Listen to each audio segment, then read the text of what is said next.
Hey there. So, imagine you've been working on a project involving OpenGL for years without any issues. But suddenly, out of nowhere, the compiler starts throwing errors related to implicit conversion changes.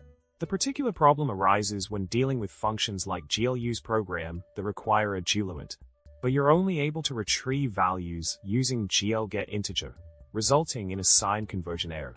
What a headache, isn't it? Now, let's dive into the solution for the problem we just discussed. The workaround involves making a small adjustment to the code by using a cast during the call to glGetIntegerv.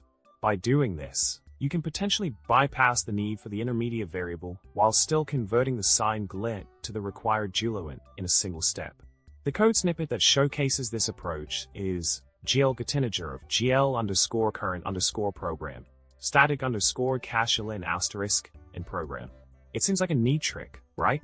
Wrapping up the discussion, the problem at hand might seem trivial at first glance, but it can cause quite a headache when dealing with OpenGL functions that require specific data types.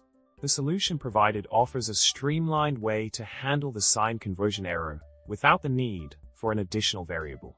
Remember, sometimes a small adjustment in your code can save you from a lot of unnecessary trouble. With that said, hope this helps in resolving any similar issues you might encounter in your projects. Thanks for watching, and don't forget to like, subscribe, and leave a witty comment below.